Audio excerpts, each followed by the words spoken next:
তো বন্ধুরা দেখো চলে এসেছি তোমাদের দাদা ভাইয়ের রিটায়ারমেন্টের ব্লগ নিয়ে পার্ট 2। তো আগে তো পার্ট 1 ব্লগ দিয়েছি, তো এটা পার্ট 2। তো এখন সব স্যার একটু একটু করে আলোচনা করবে তোমাদের দাদা ভাইয়ের সম্বন্ধে।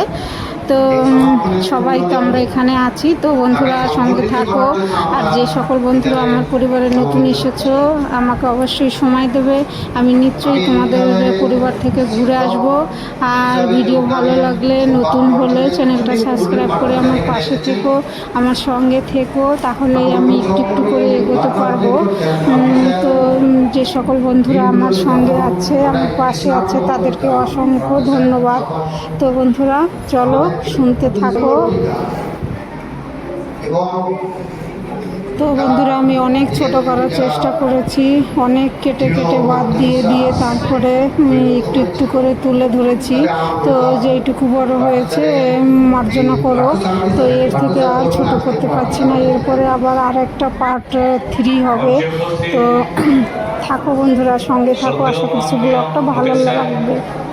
আমার ভাতৃসম বা আমার এখন প্রধান প্রধান শিক্ষকের পদোন্নতি করা অনুপ স্যার, যতদূর পর্যন্ত আমার কর্মজীবনে পেয়েছি পার্থ স্যারের সান্নিধ্য, তাদের দেখেছি যে পার্থ স্যারের মতো ভদ্র, বিনয়ী এবং তার কর্মজীবন সম্পর্কে এত বেশি একাত্মতা আমি খুব কম লোকের মধ্যে দেখতে পেয়েছি। তো সব স্যারেরই বক্তব্য আমি একটু একটু তুলে ধরার চেষ্টা করেছি। তো বন্ধুরা ভালো লাগলে কমেন্ট করো। এসে আমি জায়গাটা কোনটা, প্রধান পর্যায়ে কোনটা যদি বলি তাহলে প্রধান পর্যায়ে কিন্তু হয়ে যায় মিডিল পর্যায়ে না, যখন আমরা দুপেই থাকি এই দুপেই, এবং সেটা যদি সাফল্যের সঙ্গে আমরা সম্পন্ন করি তাহলে আমরা কিন্তু লক্ষ্যপূর্ণ। এবং আমি মনে করছি যে পার্থ স্যার আজকে সাফল্যের সঙ্গে তার কর্মজীবন শেষ হয়েছে, এরপরে তার অবসর জীবন আসবে। অবসর জীবনে তিনি পার্থ স্যারের প্রতি আমার শ্রদ্ধা জানিয়ে আমি আমার বক্তব্য শেষ করছি। এখন তোমাদের হাতে যে মিষ্টি এবং কলম তুলে দেওয়া হচ্ছে সেটা তোমাদেরকে দিচ্ছেন পার্থ স্যার। তো পার্থ স্যারের জন্য একটা জোরে হাততালি হোক। তো তোমরা একটু ধৈর্য ধরে বসো, আমাদের আরো অনুষ্ঠান আছে, আরো কিছু গান আছে, কবিতা আছে, স্যারদের স্মৃতিচারণা আছে, আরো কিছু উপহার দেওয়া আছে স্যারকে, সেগুলো দেখো, ঠিক আছে? তারপর মিড ডে মিল খাবে, মিড ডে মিল খেয়ে তারপর বাড়ি যাবে, ঠিক আছে?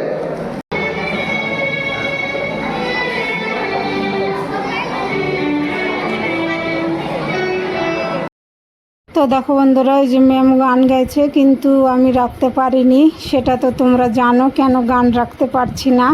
তো অনেকের সমস্যা আছে, গান রাখলে কপিরাইট চলে আসবে। বিদ্যালয়ের ভারপ্রাপ্ত প্রধান শিক্ষক মহাশয় শ্রদ্ধেয় অনুপ স্যার এবং যাকে কেন্দ্র করে আজকের অনুষ্ঠান, শ্রদ্ধেয় পার্থ স্যার, শ্রদ্ধেয় মানস স্যার, অনুষ্ঠানে উপস্থিত আমার সকল সিনিয়র কলিগ।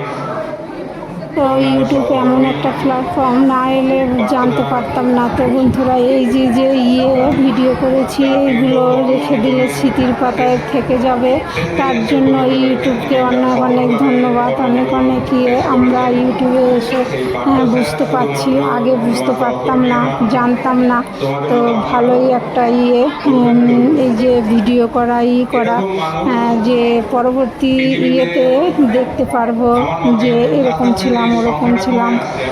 তো ওর জন্য ভালোই অনেক অনেক ধন্যবাদ ইউটিউবকে, এই যে প্ল্যাটফর্মে আসতে পেরে অনেক আনন্দ পেয়েছি। এই যে তোমাদের দাদা ভাইয়ের রিটায়ারমেন্টের এটা আমি করে রেখে দেব, পরবর্তীতে তোমাদের দাদা ভাই দেখতে পারবে, ভালো লাগবে। এবং অত্যন্ত ভদ্র, তুলনা হয় না একজন শিক্ষকের বার্তাদার প্রতি, যেটা আমাদের অনেক শিক্ষকের প্রতি রয়েছে শোনে।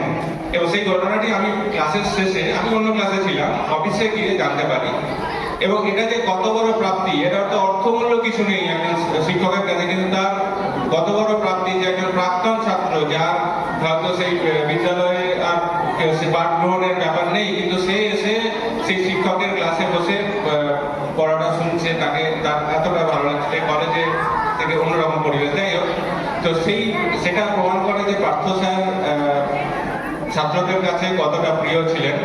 তাকে আমার থেকেও অনেকদিন আগে থেকে চেনে। তো উনি রবীন্দ্র ভবন এবং ভাগ্নেময় জীবন এই নিয়ে উনি আনন্দিত থাকুন। হ্যাঁ, আরো আমাদের বিদ্যালয়ে আসুন নিয়মিত, এই আশা রেখে তার জীবন খুব সুন্দর কাটুক, ভালো কাটুক, সবাই ভালো থাকুন, এই বলে আমি আমার বক্তব্য শেষ করছি। পার্থ স্যারকে প্রণাম জানাই। নমস্কার, ধন্যবাদ। সকলকে আমার প্রণাম ও ভালোবাসা জানিয়ে আমি কিছু কথা বলি, তারপর আমি গান গাইব। পার্থদা যাতে আমি বেশি দিনের সাথে নয়, আমার 2021 সালে আমি এখানে আসি। তারপর প্রথমে কাউকেই আমি জানতাম না, আস্তে আস্তে পার্থদার সাথে খুব পরিচয় হয় এবং সত্যি উনি যেন আগামী তার কর্মজীবনের পরে অবসর জীবনটা আনন্দে সাংস্কৃতিক অনুষ্ঠান, সাংস্কৃতিক কালচারের সাথে থেকে। তো রিন্টু স্যার, রিন্টু ভাই, দাদাকে দাদা বলে, তো ওই যে গান গাইছে, আমি কোনো গানই রাখতে পারছি না বন্ধুরা এখানে।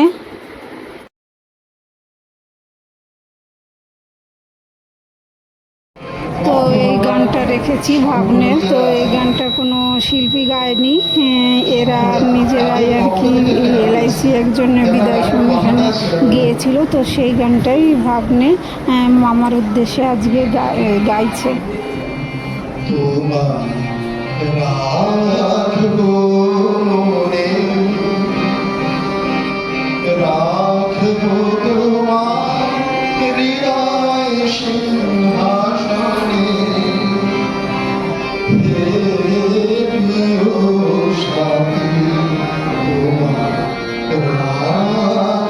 তো এই গানটা একজন LICর কর্মী, ভাগ্নের বন্ধু, সেই লিখেছিল, সেই জন্যই গানটা রাখতে পেরেছি।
এবং ছোটদের আমার শুভেচ্ছা এবং অভিনন্দন জানাই।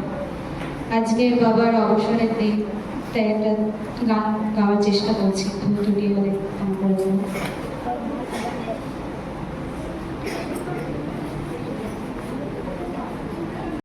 তো মেয়ের গানও রাখতে পারিনি, মেয়ে রবীন্দ্রসঙ্গীত গাইছে, দুটো গান গাইছে, দুটো গানই রবীন্দ্রসঙ্গীত।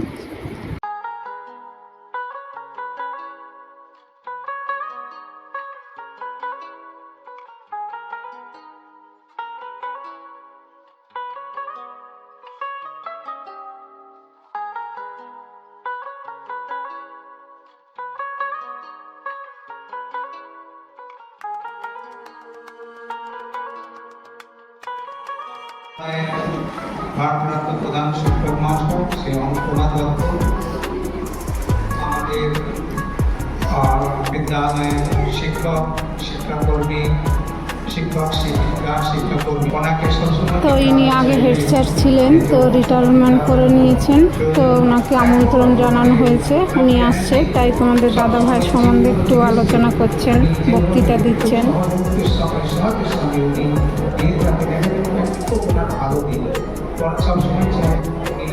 জীবনের সবসময় একটা আলাদা একটা স্পিরিট কাজ করে স্কুলের মধ্যে, আর পড়াশোনার মধ্যে সবসময় থাকতো, মানে শিক্ষকদের মধ্যে একটা ছিল যে এই যে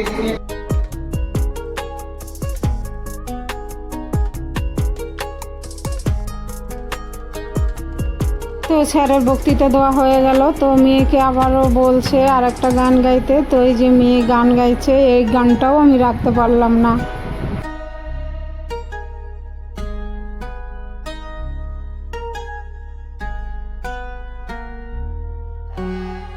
তো আমি দুঃখিত, গানগুলো মিউট করে দিতে হচ্ছে বন্ধুরা, সে তো তোমরা জানো।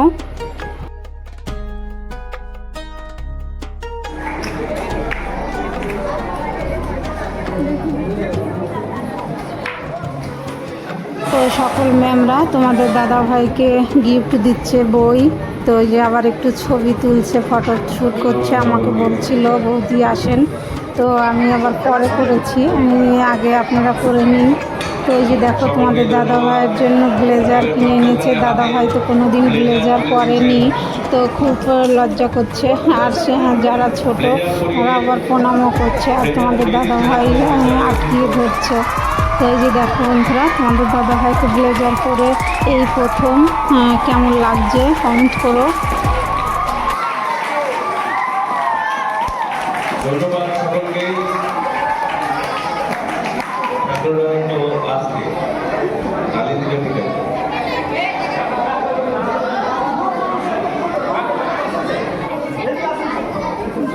সবাই ঠিক হয়ে দাঁড়াতে হবে।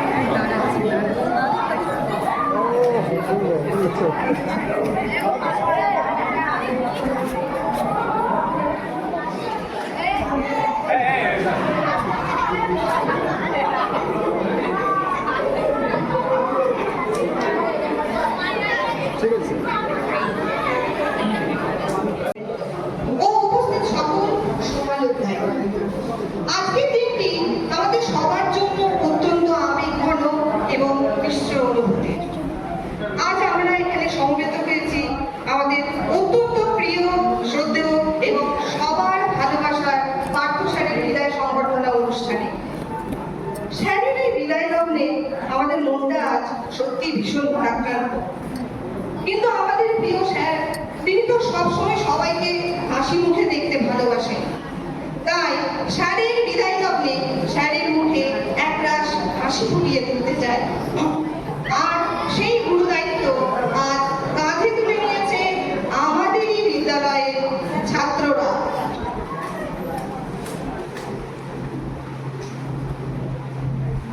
আর তাই আজ এই বিদায়ী মঞ্চে পরিবেশিত হতে চলেছে সুকুমার রায়ের অত্যন্ত জনপ্রিয় এবং কালজয়ী কবিতার নাট্যরূপ গোপ চুরি। একটি অফিসের ঘর, বড়বাবু আরাম করে চেয়ারে বসে ঘুমোচ্ছেন, টেবিলে ফাইলের পাহাড়, পাশে দাঁড়িয়ে বেলা মাথা দিয়ে বাতাস করছে, নিধিরা এক কোণে ফাইল ঝাড়পোছ করছেন।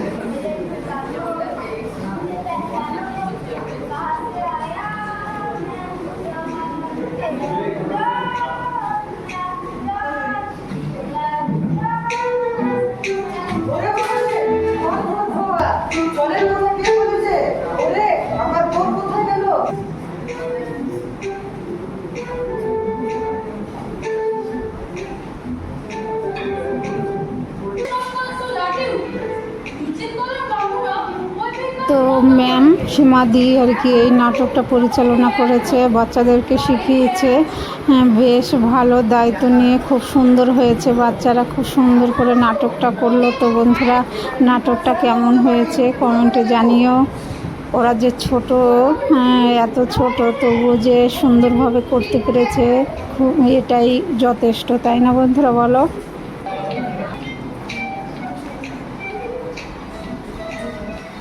বাবু গাড়ি হাতে রিপোর্ট করো টেকশন দেব বড় বাবু আইনি কোনো বাবু এক নম্বর নিয়ম আজ থেকে যারা আমার গো নিজেদের গো বলে মনে করবে বা বলবে গো বলছি তরকারি নাকি আলু পটল দিয়ে রান্না করা হবে তুমি কি কাঁচা খুব সুন্দর একটা মজার নাটক আজকের দিনে যে পরিবেশন করে উপস্থাপন করেছে, বেশ ভালো লাগলো, মনটা একদম দুঃখের মধ্যে খুশি হয়ে গেল।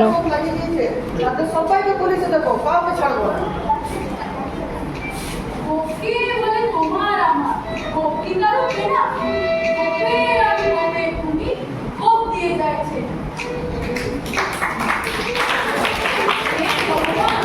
এরকম যে বড় বাবু যে এমন মাথাটা তো আজকে তোমাদের দাদাভাই রিটায়ারমেন্টের দিনে দিদি যে একটা নাটক উপস্থাপন করলেন খুব সুন্দরভাবে।